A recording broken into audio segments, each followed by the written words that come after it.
All right, so today we're diving into one of those cases that just grabs you and doesn't let go, Oh, yeah. the pizza bomber case. Absolutely. And a lot of people are familiar with it, at least on the surface level, because of the Netflix documentary Evil Genius. Yeah. But we're going to go a little deeper here. For sure. So for anyone who needs a quick refresher, we're talking about Brian Wells, a pizza delivery guy who robbed a bank with a bomb literally strapped to his neck. Yeah, it's wild. And it didn't end well, to say the least. No, it did not. It's a pretty horrifying scene. Tragic, really. But what makes this case so fascinating and so disturbing is that it wasn't just a simple robbery gone wrong. Right, exactly. This is where things get complicated. It's a conspiracy. Yeah, and the documentary Evil Genius, which was directed by Trey Borzilieri and Barbara Schroeder, really starts to peel back the layers of this thing. They did a good job of laying it all out, I think. They did.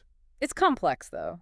Yeah, and it really raises questions about who was really responsible for putting Brian Wells in that situation in the first place. Oh, absolutely. You know, strapping a bomb to someone and forcing them to rob a bank. It's just, evil. It's evil, it's genius, It's definitely both. it's a lot. Yeah. So one of the central figures in this whole thing is Marjorie Diehl-Armstrong. Right, and she's a fascinating character, to say the least. She's the wild card in all of this. Yeah, absolutely. And her potential motive is like, why would she be involved in something like this? And that's going to be a big focus for us today.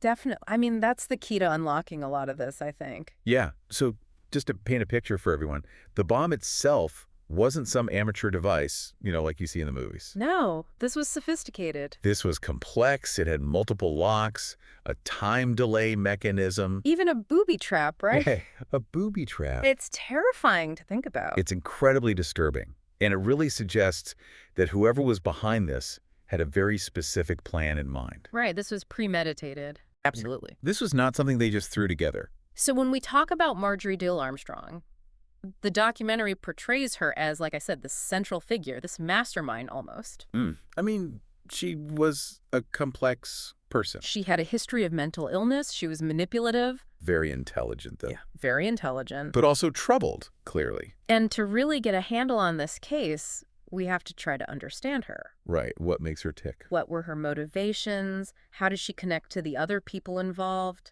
And there were a lot of other players, too. There were. It wasn't just her. That's one of the criticisms of the documentary, actually, that maybe it focuses too much on Marjorie. Yeah, I can see that. Like, could that focus have taken away from exploring other leads, other motive? Yeah. What do you think? It's a valid point. I mean, she's definitely front and center in the documentary, but it does introduce a whole cast of characters. Yeah. Each one with their own, secrets and potential reasons for being involved. Like Bill Rothstein. Oh, Bill Rothstein, this handyman who had this strange relationship with Marjorie. Yeah, that's a whole other rabbit hole. Right. And then Kenneth Garnes. Who claimed to be involved in the whole plot. Yeah, claimed to be involved. So, the documentary lays it all out there, but it doesn't necessarily give you all the answers. It's like they're saying, here are the pieces, you figure it out. Exactly. It's up to you to connect the dots. So we're left with all these questions. And that's what makes it so compelling. Like, was Brian Wells really just a victim? Was he coerced into doing this? Or was he, a willing participant? Did he get in over his head?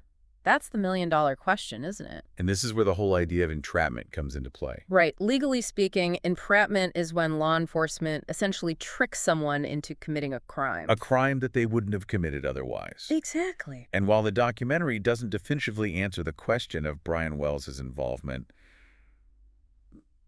was he entrapped in some way? It's hard to say for sure. It does make you think, especially considering how intricate that bomb was. And the specific instructions he was given. Right, like how much control did he really have over the situation? It's a tough one.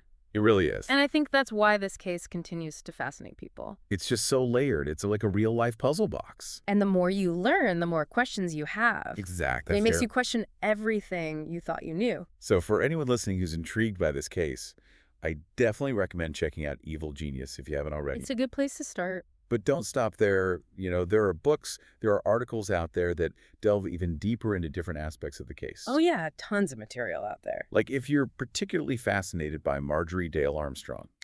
Which, let's be honest, most people are. Right. I mean, she's such a compelling character. There's a book called Pizza Bomber, The Untold Story of America's Most Shocking Bank Robbery. I haven't read that one. That one really focuses on her and her life. So yeah, there's a lot more to explore beyond the documentary. Absolutely. But I think what's really important to remember about this case And this is something that really stuck with me, is that it's a stark reminder of the power of manipulation Right.